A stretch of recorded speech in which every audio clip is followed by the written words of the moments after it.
Constitution bench का थोड़ा पता है कितने दिन चलेगा। या तो अरेंजमेंट ऐसा करना चाहिए था कि 1 घंटा पहले दूसरी कोर्ट में अपनी कोर्ट में जाके लोग अपना मैटर सुने इस तरह के। या अगर लगता है कि नहीं लगातार बेंच चलाना है तो इन केसों को किसी और कोर्ट में लगाना चाहिए था और आज हियरिंग होनी चाहिए थी।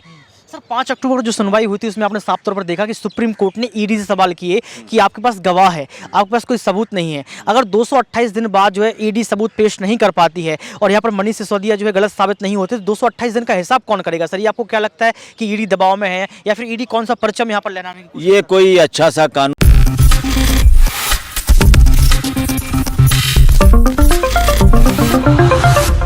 नेक्स्ट 9 न्यूज़ में आपका बहुत बहुत स्वागत है। मैं हूं आपके साथ अबरारुल हक रहमानी। दर्शकों, मनीष सिसोदिया वाला मामला फिलहाल थमने का नाम नहीं ले रहा है। हालांकि इस पूरे मामले में 27 को भी सुनवाई होगी और संजय सिंह वाला भी मामला है। तो जाहिर सी बात है कि मनीष सिसोदिया को जिस ढंग से अरेस्ट किया गया, गिरफ्तारी हुई उनकी, और उसके बाद से ही बिना सबूतों के आधार पर जेल की काल कोठरी में बंद कर दिया गया। अब इसके राजनीतिक जो मायने हैं वो किस ढंग से निकाले जा रहे हैं उसको समझने की जरूरत है। दरअसल ये कहा जा रहा है दर्शकों कि आने वाले दिनों में साफ तौर पर आम आदमी पार्टी के प्रमुख अरविंद केजरीवाल इस पूरे मामले को लेकर के आंदोलन भी छेड़ सकते हैं। और अगर 2024 से पहले ये पूरा खेल होता हुआ नजर आया तो आप समझिए कि इसका किस ढंग से यहाँ पर भाजपा को नुकसान होता दिखाई देगा, क्योंकि बीजेपी राजनीतिक तौर पर आम आदमी पार्टी को कुचलने का ये कोशिश कर रही है, लेकिन वो इसमें कितने ज़्यादा हद तक सफल हो पाएंगे देखना होगा।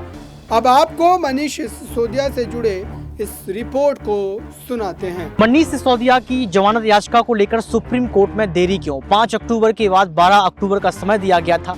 ईडी से सवाल पूछा गया था कि आपके पास गवाह हैं, सबूत कहां हैं? तो इस तमाम मसलों पर हम चर्चा करेंगे। यहाँ पर हमारे वकील है बलराज सिंह, उनसे जानने का प्रयास करेंगे। दूसरा सवाल यहाँ पर ईडी को लेकर लगातार उठता है कि आखिर ईडी क्या दबाव में है। ईडी को लेकर तमाम 26 विपक्ष की पार्टियां यहाँ पर यही कह रही हैं कि देश के प्रधानमंत्री नरेंद्र मोदी ने इन तमाम एजेंसियों पर दबाव बना लिया है। एक तरफ संजय सिंह जो है लगातार 100 करोड़ के मामले में फंसे हुए हैं और संजय सिंह का यही कहना है कि देश के प्रधानमंत्री नरेंद्र मोदी अडानी के नौकर और अडानी से नहीं डरते हैं। अरविंद केजरीवाल ये कह रहे हैं कि अगर 100 करोड़ का घोटाला हुआ है तो आप 2 रुपए की बात कर दीजिए, 100 पैसे की बात कर दीजिए कि आपको कहां कुछ मिला है। यानी कि ईडी जवाब देने में अभी कहीं ना कहीं विफल साबित होती हुई नजर आ रही है। इन तमाम मुद्दों पर हम जानने का प्रयास करेंगे। सर आपका बहुत बहुत स्वागत। नमस्कार, थैंक यू। आपकी अभी आप देखिए मनीष सिसोदिया को आज जमानत याचिका पर सुनवाई होनी थी, लेकिन लगातार देखा जाए समय निकल गया है। आपको लगता है कि कुछ होगा? देखिए, आज तो जो जज को जिनको सुनना था कोर्ट नंबर 3 में, वो जज ही कॉन्स्टिट्यूशन बेंच का हिस्सा है।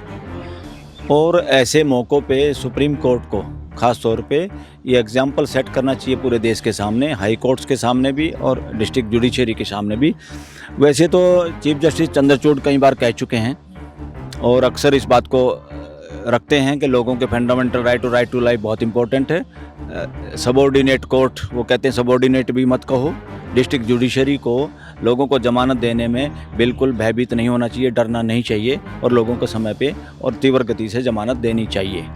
मगर यहाँ आज जो देख के ये लगा कि अगर सुप्रीम कोर्ट में कॉन्स्टिट्यूशन बेंच बनता है तो उन कोर्टों में जो जज कॉन्स्टिट्यूशन बेंच में चले गए उनकी जगह अगर वो कोर्ट नहीं चलेंगी तो कम से कम इस तरह के मामले, खास तौर पे ये राइट टू लाइफ में आता है, जमानत वाले केस तुरंत किसी और बेंच में लगा देना चाहिए था, जो कि नहीं लगाया। मेरे हिसाब से एज एन एडवोकेट हमें अच्छा ये नहीं लगता और ये कोई ट्रेंड अच्छा नहीं है।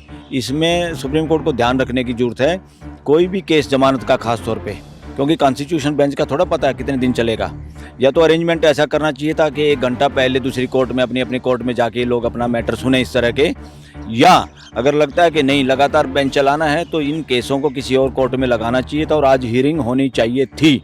सर 5 अक्टूबर को जो सुनवाई हुई थी उसमें आपने साफ तौर पर देखा कि सुप्रीम कोर्ट ने ईडी से सवाल किए कि आपके पास गवाह है, आपके पास कोई सबूत नहीं है। अगर 228 दिन बाद जो है ईडी सबूत पेश नहीं कर पाती है और यहाँ पर मनीष सिसोदिया जो है गलत साबित नहीं होते तो 228 दिन का हिसाब कौन करेगा? सर ये आपको क्या लगता है कि ईडी दबाव में है या फिर ईडी कौन सा परचम यहाँ पर लहराने? ये कोई अच्छा सा कानून की व्यवस्था नज़र नहीं आ रही देश में। अरे ईडी को जिनके पास एक्सपर्ट हैं, लीगल एक्सपर्ट हैं, मनी ट्रेलिंग का आज तक वो एक पैसा भी वसूल नहीं कर पाए हैं।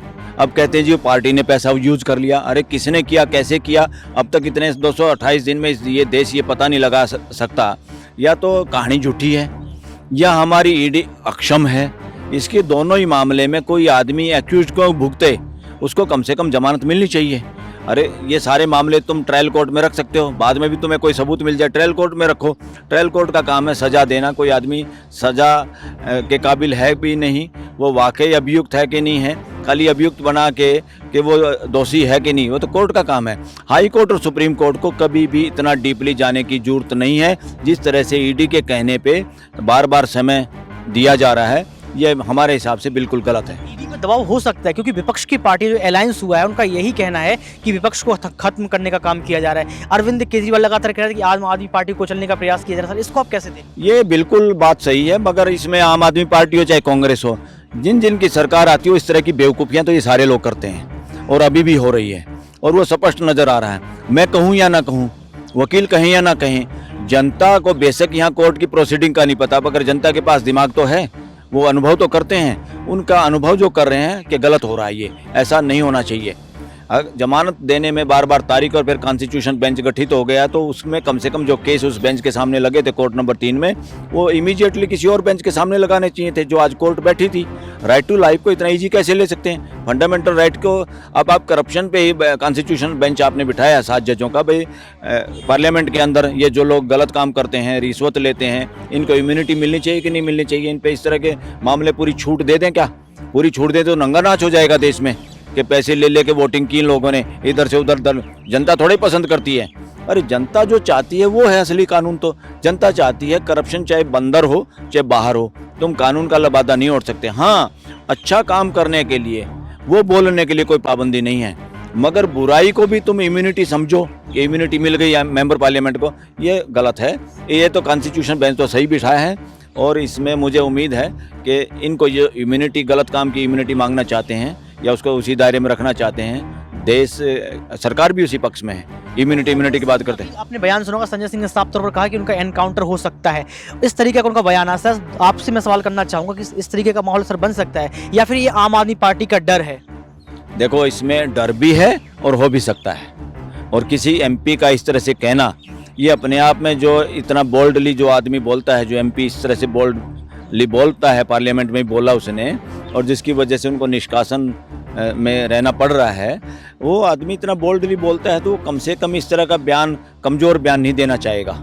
कहीं ना कहीं कुछ ना कुछ फीलिंग ऐसी होगी, कहीं ना कहीं ऐसे सरकमस्टांसिस होंगे, कहीं ना कहीं उनको ऐसा अनुभव हुआ होगा या लगा होगा कि ये इस तरह से निपटाना भी चाहते हैं, निपटा भी सकते हैं। मगर क्या है, ये देश का तो आपने देखा दर्शकों, लगातार वकीलों की बात करें, आम जनता के पक्ष की बात करें, वो यही कह रहे हैं कि भाजपा दरअसल हार के डर से लगातार विपक्ष के नेताओं को इस तरीके से जो है फंसा रही है। और ये बात विपक्ष के कई बड़े चेहरे भी कह रहे हैं। हालांकि इसमें कितनी सच्चाई है देखना होगा, क्योंकि लगातार आरोपों का दौर तो राजनीति में चलता ही रहता है। फिलहाल इस खास रिपोर्ट में बस इतना ही। जुड़े रहिए बड़ी खबरों के लिए नेक्स्ट 9 न्यूज़ के साथ।